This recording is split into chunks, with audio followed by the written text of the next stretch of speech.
আসসালামু আলাইকুম নমস্কাৰ বটাবাৰী ইউচি ডেকা জনজাতি হাইস্কুল খেলপথাৰত আজিৰ পৰা শুভাৰম্ভ হৈছে 12টি প্ৰিমিয়াম লীগ। এই প্ৰিমিয়াম লীগত আমাৰ এমএফ কমেডি চেনেলৰ পৰাও এটা টিম দিয়া হৈছে। এই টিমেও খেল প্ৰদৰ্শন কৰিব।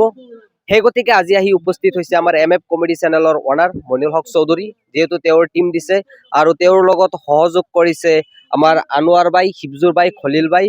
তেওঁলোকে সহযোগ কৰিছে আমাৰ এমএফ কমেডিৰ টিম যি খেল প্ৰদৰ্শন কৰিব তেওঁলোকৰ লগত সহযোগ কৰিব। সেই গতিকে আজি আমি আহি উপস্থিত হৈছো বটাবাৰী ইউচি ডেকা জনজাতি হাইস্কুল খেলপথাৰত। মই কিছু কথা পাতিম এমএফ কমেডি অনাৰৰ যিজন আছে মনিৰুল হক চৌধুৰী, তেওঁৰ লগত মই কিছু কথা পাতিম। হয় ছাৰ, যি বটাবাৰী ইউচি ডেকা জনজাতি হাইস্কুল খেলপথাৰত আজিৰে পৰা 12টি প্ৰিমিয়াম লীগ খেলৰ শুভাৰম্ভ হৈছে। মই জনামতে আপোনাৰ এমএফ কমেডি চেনেলৰ পৰা আপুনি টিম দিছে, কি ক'ব? হয়, বহুত ভাল লাগিছে যে আজি এইখন খেলত আমাৰ টিম, আমাৰ MF comedy YouTube channel and Facebook পেজৰ পৰা যিটো টিম দিয়া হৈছে আৰু এই টিমৰ মেইনলি দায়িত্ব লৈছে আমাৰ আনোৱাৰ ভাই। এখেতক আন্তৰিক ধন্যবাদ জনাইছোঁ মই আমাৰ চেনেলৰ তৰফৰ পৰা। লগতে আমাৰ লগত সহযোগ কৰিছে আমাৰ খলিল ভাই, হিফজুৰ ভাই, এখেত পুৰণা অভিনেতা। গতিকে মই সকলোকে এই খেলৰ যিসকল কৰ্মকৰ্তা আছে, বিষয়ববীয়াসকল আছে, সদস্যসকল আছে, প্ৰত্যেককে মই আন্তৰিক ধন্যবাদ জনাইছোঁ আৰু সকলোৰে পৰা মই সহায় সহযোগ দোৱা আশীৰ্বাদ বিচাৰিছোঁ যে আমাৰ এমএফ কমেডি ইউটিউব চেনেলৰ যিটো টিম, সেই টিমটোৰ কাৰণে যাতে দোৱা আশীৰ্বাদ কৰে, যাতে আমি বিজয়ী মুহূৰ্তত যাতে আমি বিজয়ী হাঁহি মাৰিব পাৰোঁ, তাৰ কাৰণে আপোনালোকৰ পৰা দোৱা আশীৰ্বাদ বিচাৰিছোঁ। খেলত জিকা হাৰা আছে, আপোনাৰ আশা কি? এমএফ কমেডিৰ সন্মানটো থাকিব নে নাই? থাকিব লাগে। ৰাইজে আশীৰ্বাদ যদি কৰে, ৰাইজে যদি আমাক আশীৰ্বাদ কৰে তেন্তে নিশ্চয় বিজয়ী হ'ম বুলি মানে আশা ৰাখিছোঁ। কি ক'ব আপুনি? মই কি ক'ম, আমাৰ ছাৰে কৈছেই মানে ইয়াত হাৰা জিকা আছেই। যিকোনো আসন এটা মানুহ যদি দুজন থাকে, এটা আসনত এজনহে বহে, কিন্তু সেইটো আল্লাই জানে।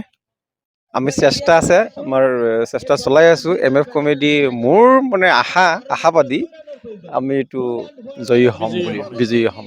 খলিল ভাই, কি ক'বা তুমি? মই কি ক'ম আৰু, খেলত হাৰ জিত আছে, তথাপিও ইনশাল্লাহ আজিলৈকে আমি হাৰা নাই। ইনশাল্লাহ ওপৰৱালাৰ মেহৰবান থাকিলে আমি জিকিমেই। ইনশাল্লাহ এমএফ কমেডিৰ পৰা যিখন সেই টিমখন জিকিব বুলি মই 100% আশাবাদী, কিন্তু 100% জিকিম বুলি। এমএফ কমেডি চেনেলে বিভিন্ন সময়ত বিভিন্ন ধৰণৰ কাৰ্যসূচী লোৱা দেখা যায়। কেতিয়াবা দুখীয়া মানুহক সহায় কৰা আৰু কেতিয়াবা ধৰক যিকোনো খেল ধেমালিতে হওক সহযোগ কৰা। এতিয়া বৰ্তমান এতিয়াৰ পৰা আৰম্ভ হৈছে কি আমাৰ টিম যোগদান দিয়া। খেলত এমএফ কমেডি চেনেলে টিম নতুনকে দিছে আৰু নতুনকৈ দিছে বুলি সেইটো কোৱা নাই, জিকিম বুলি আশা ৰাখিছে। যিহেতু এটা গছ যদি থাকে, বৰগছ যদি থাকে, তাৰ শিপা ইপাল সিপালা যায়। আমাৰ মূল শিপাটো যে তল পিলে গজালি উঠিছে আৰু আমাৰ মূল শিপাটি হৈছে আমাৰ মাইনুল ছাৰ, এমএফ কমেডিৰ স্বত্ব অধিকাৰী। আৰু যিকোনো ক্ষেত্ৰত আমি নাটক কৰোঁ, কৰোঁ, আমাৰ জিকি আহোঁ আৰু মানুহৰ আশীৰ্বাদ আছে।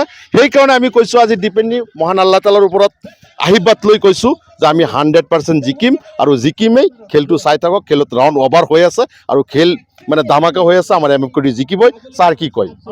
মানে আমি জিকিমেই সেইকাৰণে আমি তিনিজন ভাই ককাই ইয়াত থিয় হৈছোঁ। গতিকে আমাৰ এটা সাহস আছে। ডাঙৰ ভাই হিচাপে আমাৰ এই খলিলুৰ ৰহমান আছে, মাজু ভাই হিচাপে মই আছোঁ আৰু সৰু ভাইটি হিচাপে হিফজুৰ ৰহমান আছে। গতিকে তিনিজন ভাই ককাই যেতিয়া আমি ওলাই আহিছোঁ, লগতে আমাৰ তেওঁলোকৰ ঘৰৰ দাদা, আমাৰ দাদা, টিমৰ দাদা, সকলোৰে আৰু এটা কথা নহয়, কমেডিয়ান আনোৱাৰ হুছেইন, তেওঁলোকৰ ঘৰৰ কৰ্মচাৰী মই আছোঁ। এটা কথাই ক'ব লাগিব, এমএফ কমেডি কেৱল নাটকতেই সীমাবদ্ধ থকা নাই। এতিয়া এমএফ কমেডি দুখীয়াক সহায় কৰাৰ লগতে বিভিন্ন সময়ত যিকোনো সামাজিক অনুষ্ঠানৰ লগত জড়িত হৈ সামাজিক কাম কৰি আহিছে। এতিয়া বৰ্তমান দেখা গৈছে MF comedy YouTube and Facebook পেজে বিভিন্ন খেলত টিম দিয়াৰ প্ৰচেষ্টা চলাই আছে। এই প্ৰচেষ্টা অব্যাহত থাকক আৰু নাটক কৰাৰ লগতে বিভিন্ন সামাজিক কামৰ লগত এমএফ কমেডি ইউটিউব চেনেল আৰু ফেচবুক পেজ জড়িত হৈ থাকক, তাৰেই কামনা কৰিছোঁ। আপোনালোকে চাই আছিলে সমাজৰ কথা আৰু প্ৰতিভা ফেচবুক পেজ। ধন্যবাদ।